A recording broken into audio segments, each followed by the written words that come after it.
I made an action figure of an old man Ninja Turtle.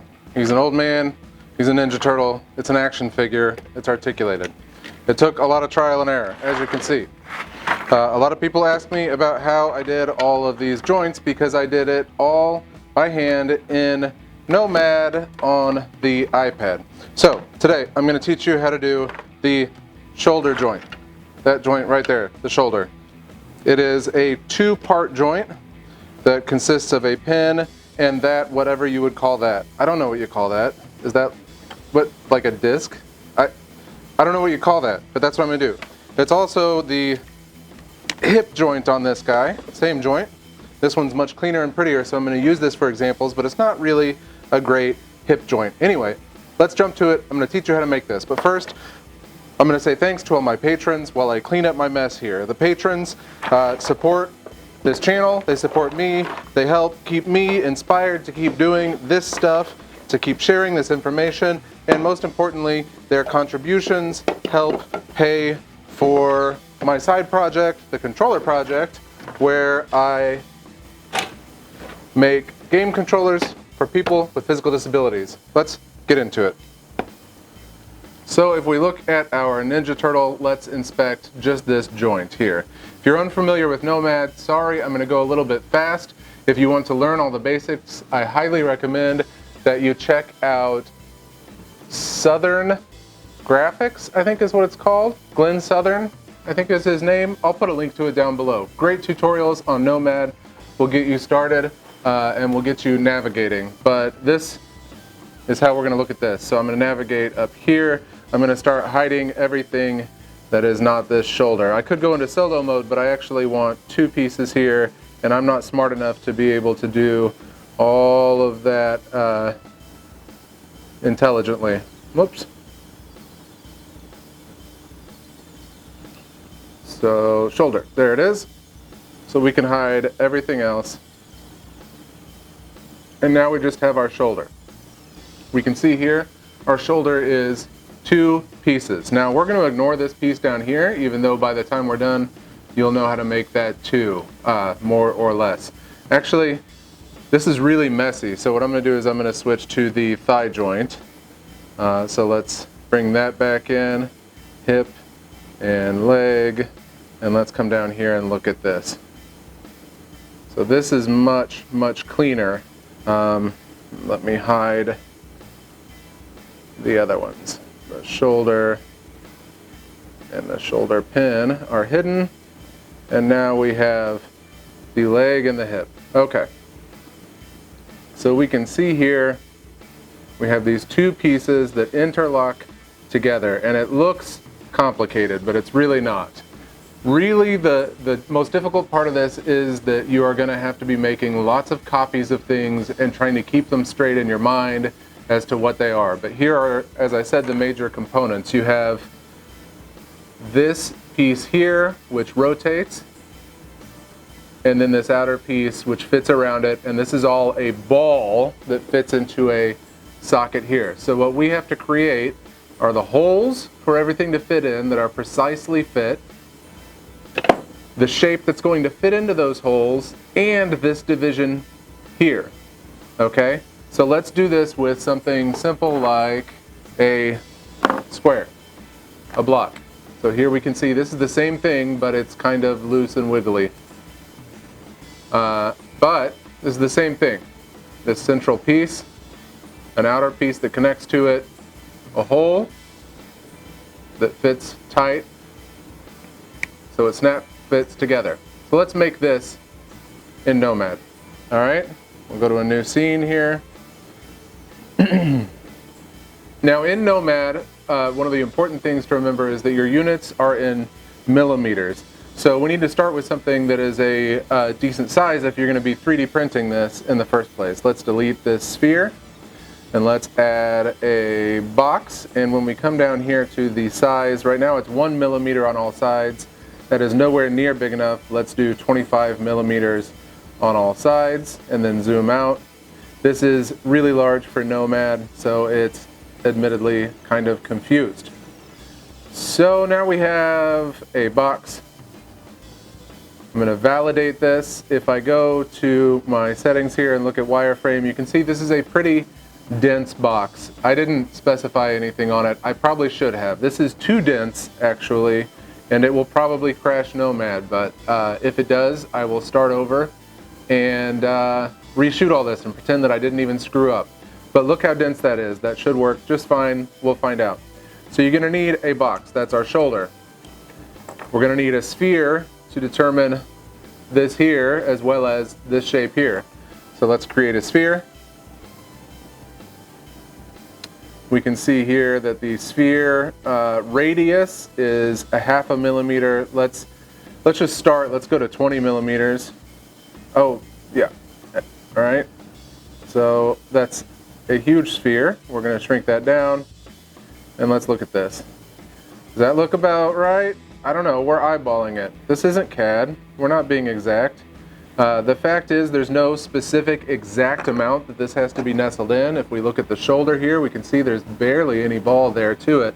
But the hip, there's a lot more. Bear in mind, the deeper you sink in, the less mobility you're going to have on your pivot here. So you can see this one here is only about 1/3 of the way in. So it can really flex and move. So this is fine. That looks good. So we will go ahead and validate that. I'm going to turn off wireframe because it's ugly. And we can go back to this pretty stuff here. Now here's where things are going to start getting confusing. We know we need to cut a hole for this, so we're going to take this sphere and I'm going to rename this as cutter, just so I can keep tabs on it, and I'm going to duplicate it. Okay, so one's cutter, the new one is going to be shoulder. Okay, let's go ahead and hide the shoulder and just look at the cutter for now. Now those are identical. They have to stay identical. I want this to be a tight fit like this leg, so I am not going to do any size differences. See how this is not flopping around? It's nice and tight. If you want this, don't scale these at all. If you want it loose like this, what you would do is you would scale this cutter up by a tiny amount. It's very difficult to measure in Nomad. It is possible by scrolling to this measure tool right here and hitting 2 points, but it's view dependent. It's not perfect and I hate it, so let's not do it. Okay? So we're going to leave it alone. What we have now is the box and the cutter visible, and the shoulder is hidden and not selected. So we're going to cut a hole in this box using that cutter. How we do that is we select the box, we select the cutter, we hide the cutter. See how that looks? Cutter's hidden, box is visible. And we're going to do a voxel merge. This number here determines the resolution of the voxel merge. You can see, you can adjust it here. For what we're doing here, I don't need this very high resolution, but what I do need is keep sharp edges. I don't want those edges to be all rounded over and funky. So let's hit voxel merge and see what happens. It's going to think, and boom, we now have a hole the size of that sphere. Just out of curiosity, let's load our shoulder in. Oh, look at that, it fits perfect. Beautiful, we love it, we love to see it. Okay, now, just FYI, let's hide that shoulder again. You can go through and do things like smooth your edges here, because this is going to be nasty. And it won't hurt anything, because it's relaxing outwards. However, if you were to be drawing in clay, and you went across there, you would screw up. And you went across there, you would screw up your ball joint. It wouldn't fit right anymore. So you got to be careful, and you got to do this pretty much at the end of your sculpt or close to it. After this point, you don't want to be screwing with it. Okay, we've cut a hole in it. Now what we have to do is we have to make the cut in that sphere to make it into an actual joint itself.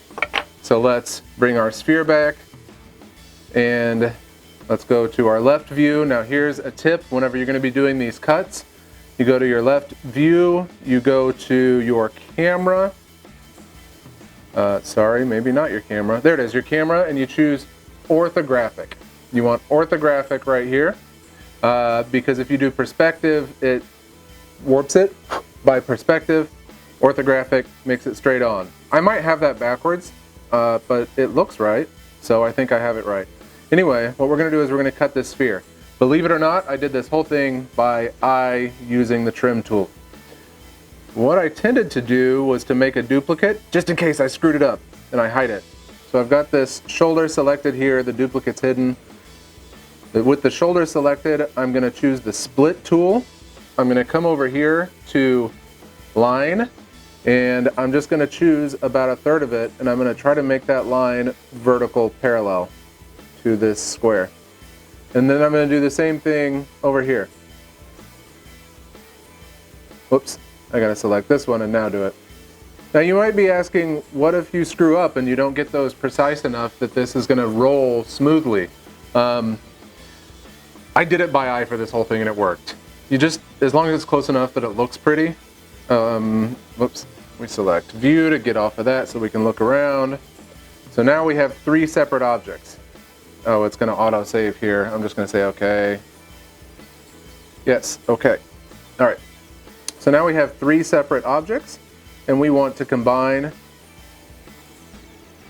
Come on now. Let's go to a different tool. Let's combine these outer 2 pieces that are labeled shoulder. We're going to combine those, just doing, well, we could do a voxel merge or a simple merge, or we could leave them alone. We'll do a simple merge for now. And then this middle one, I'm going to call joint.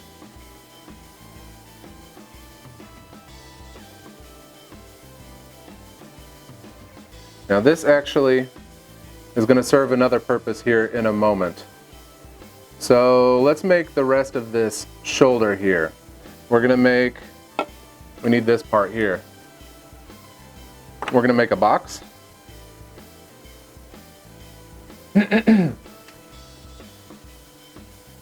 Or a cylinder. Here, let's do a cylinder just to mix things up.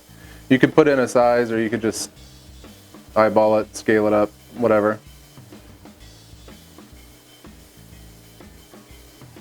That's too big, right? So let's scale it down. Yeah, all right. So pretty. So there's our bicep, if you will. And what we're gonna do is we're gonna join this with those 2 outer pieces. So let's validate that. Let's take this and connect it to our shoulder. And let's do a voxel merge with sharp stuff selected. Or you know what? It really doesn't matter the order that you do this, but I kind of want to make the cutout in that cylinder first for this central part. Now, this central part here needs to be able to rotate freely in there, and right now the inside of that cylinder is overlapping it. It's not going to be able to, if it printed, it would be fused together. So we actually need to cut a hole in this central segment in this bicep. So what we're going to do is we're going to choose this center piece here called the joint. We're going to duplicate that. You see what I mean about all these duplications? And we're going to stretch it this way, and we're going to stretch it this way without stretching it on this axis. We just want it wider. That is huge. We're gonna scale that back a little bit. So you can see that's bigger. Here, let me hide the bicep. Or yeah, this bicep out here, let me hide that. And you can see it's bigger. We want it even just a little bit bigger. This is a duplicated one, and that's just to clear space in this bicep. So we have the bicep, and we have this joint piece, which I'm now going to make invisible, so it's a cutter, and I'm going to do a voxel merge. Your resolution here for this voxel merge, again, is going to be dependent on how much sculpting you have. Again, if you want to learn about voxel resolution, go watch Glenn's videos. So I've got the bicep shown, this piece hidden, going to do a voxel merge. And now if we look, let's do solo on just this bicep. Hey, look at that. It's got a big chunk cut out of it so that this central piece can rotate freely. You can see there's a gap there. Oh, it's a beautiful gap. All right, now I'm going to combine this and those 2 outside pieces. So we have the cylinder and the shoulder. Voxel merge, sharp edges on, whatever resolution you want. For this, it's fairly low. Voxel merge. Now we have that. This outer part is complete except for a filament hole, which you could either just drill out by hand, or I'll show you how to make that at the end. Okay, time to do the pin that goes inside this socket here. Now, let's hide this, which is still called the shoulder. Let's keep the joint, but let's hide the box. So we have the joint here. Now that hole is going to be made by a cylinder and a sphere. So let's start with a cylinder. We will scale this up.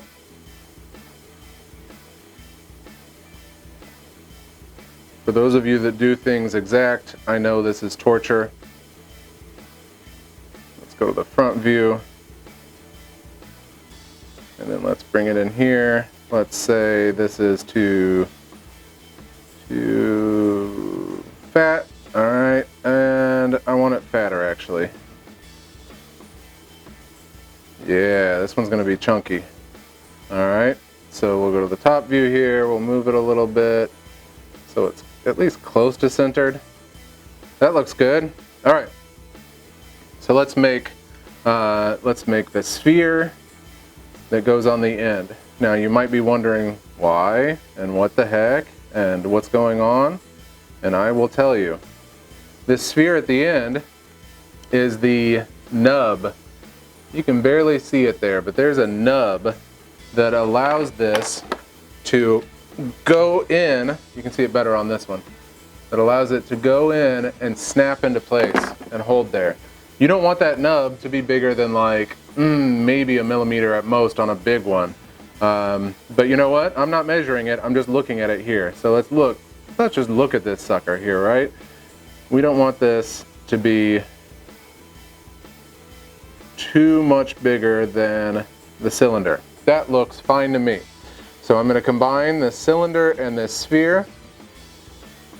We'll do a voxel merge, keep sharp edges. This is now one piece. And this is what's going to determine both the hole in here and the pin here. So we need to make a copy of it. Again, making tons of copies of everything. So let's make a copy of this. Boom. Let's call this one cutter.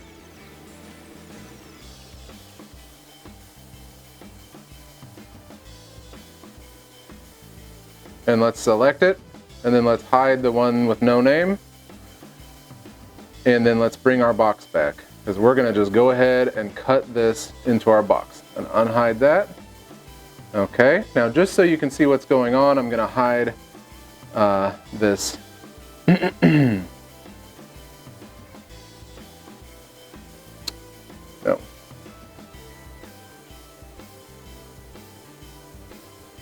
This joint. Okay, so you can see here that cylinder is in there. It is selected. I'm going to hide it so that it will cut. I'm going to turn this resolution up a little bit. I try not to do anything under like 140, 150. There's no reason for that. And then I do a voxel merge. And then what we can see here is that it is cut in there. And we have that nice ridge for it to grab onto. But now we need to make the pin itself. So let's go back to our shoulder. Let's hide our box and, oh, not our shoulder, sorry, our joint.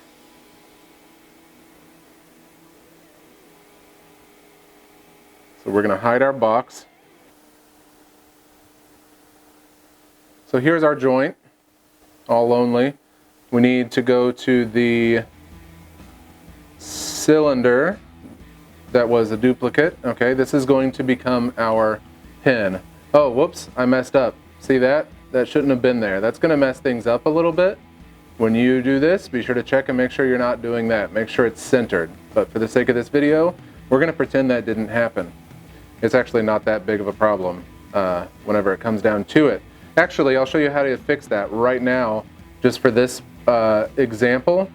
Since we know that that will catch and get in the way, we can just go to flatten here, make our brush bigger, and just kind of there. Now it won't catch. It's not pretty, but it won't catch. All right, so to cut this sucker, so that it's the right shape, flat on the sides, so you can print it easily, and then a cutout in the middle for flex and stress relief. That's, again, making more stuff. We're going to make a box, and we're going to size it up, and we're going to get oh so scientific about this. We're going to move it out. We're going to move it over, and we are going to scale it, and we are going to try to get it lined up with the side of our model over here. There's so many different ways you could do this.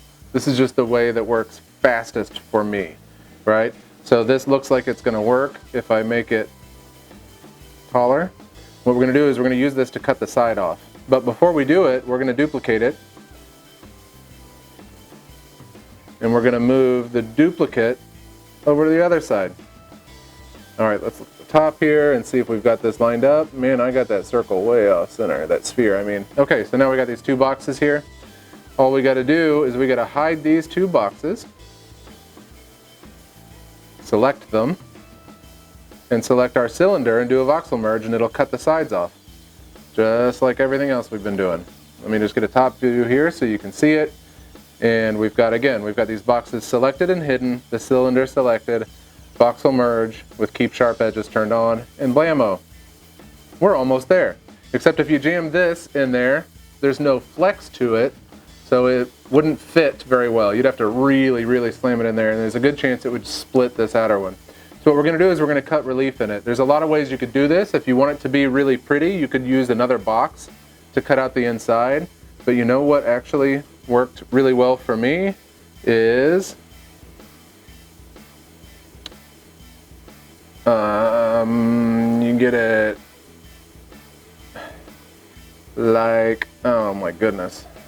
Anyway, we'll do it like this. So you get it like this, and you go to your trim tool, and you go to lasso, and you just go, hey, look at that. There's stress relief. So if you look here, this one I did super pretty. I actually used a box and a cylinder to make it so pretty. This one I just did that lasso tool, and it works perfectly. So we're almost done. This and this now need to be joined. The pin and this joint need to be joined together. We're going to do a voxel merge. And now we have this one, whoops. Let's get off of trim here so I'm not cutting it up anymore. Now we have this beautiful single piece. We are almost totally completed, folks. All that's left now is the hole for the filament. Again, you could drill this by hand, and there's a good chance if you screw this up later, you're going to be drilling it anyway. As a point of fact, I did all of these. I made the holes perfect for filament, but then I went back in and I sculpted some stuff and it warped the hole. So I had to find a drill bit that was slightly smaller than filament and just wiggle it around in there until it worked. So, you know, whatever. Choose your battles. So let's bring back our shoulder. So this is what we're working with here, and I'll show you how I got a filament hole lined up perfectly with the center. That's the remaining piece of this puzzle.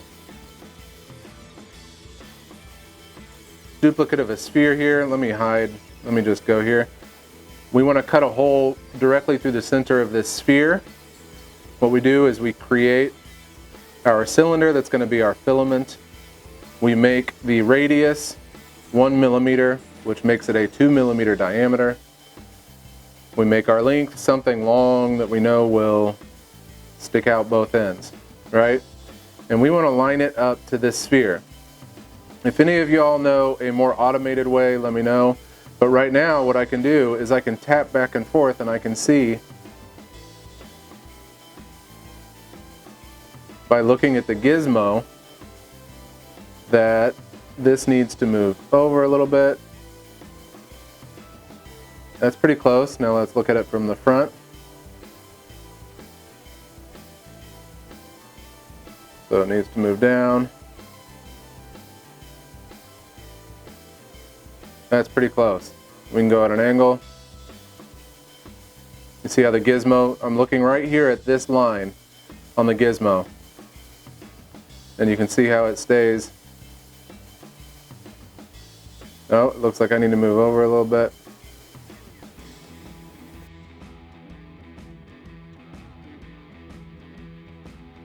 Now remember, you're going to have to duplicate this, which I'm going to call filament, because we have 2 pieces we need to cut. Okay, so first let's cut this bicep by going here, selecting one of the filaments and hiding it. So this is the shoulder, that's a filament. These are the only 2 things selected. We're going to do a voxel merge with the filament hidden. And now we have a hole, but it doesn't go through this middle one. So we're going to select it, select this other filament and hide it. Oh no, sorry, they do rename themselves as you go. So did I not duplicate that? I didn't. So let's undo. All right. Let's find our filament here and let's duplicate it. Now let's try this again. We're going to select our central joint and do a voxel merge with the filament hidden, and we're going to select our bicep and a hidden filament and do a voxel merge. And now we have our completed joint. You can see all the way through. That's where your filament is going to go. Even though I did not allow for any kind of tolerance here, it's going to fit. This was designed with no tolerance whatsoever, and it fits nice and snug and holds in place. Now, if you wanted to have it loose like this and floppy, then you would have scaled, and you still can, scale this part in on this axis here. Just a tiny bit, just an itty bitty bit. Like, don't go like that. Do just a fraction. Now, if you want to measure it, I'll show you how that's done. You go to the measure tool, go to your top, go to one of your side views so you're not all over the place. Then go to your measure tool and go boop, boop, 2 places. That's 0.0149. You can see how useless this is when you're talking about, like, you know, there's a 0.5 millimeter there, 0.42 millimeters. But the problem is, like, if your view is off a little bit and you think you're measuring here to here, that says 0.5 millimeters, but then if we rotate this around, we see that I was actually just measuring. Wow, it actually did work. The point is, it doesn't always measure, it measures by the view, so it doesn't always measure exactly what you're expecting. Yeah, there's a good one. I tried to measure directly across, but instead, if we look here, it's actually 5 millimeters into that hole that it measured. So I gave up on measuring stuff. Anyway, that is it. That is our entire joint. Let's bring our box back and unhide it, and there we go. There is our entire joint ready to go. Now, if you want to test ranges of motion, you're going to need to move your pivot around. So do things like select your piece, hit pivot over here. Oh, sorry. Select your piece, go to gizmo here, hit pivot, and then you can just move your pivot to that hole where the filament is, right? And then go back to auto or hit pivot again, and now you can test your range of motion. And then you can do things like sculpt to, you know, open up your range of motion. But that right there is how it's done. Hey there. If you like this and you want more tutorials, be sure to subscribe. And if you want to support me, go to my Patreon and maybe you'll get like videos ahead of time or exclusive files or some junk like that. But mostly you'll just help me send game controllers to people with physical disabilities. Okay, thanks. Bye. Love you. Bye.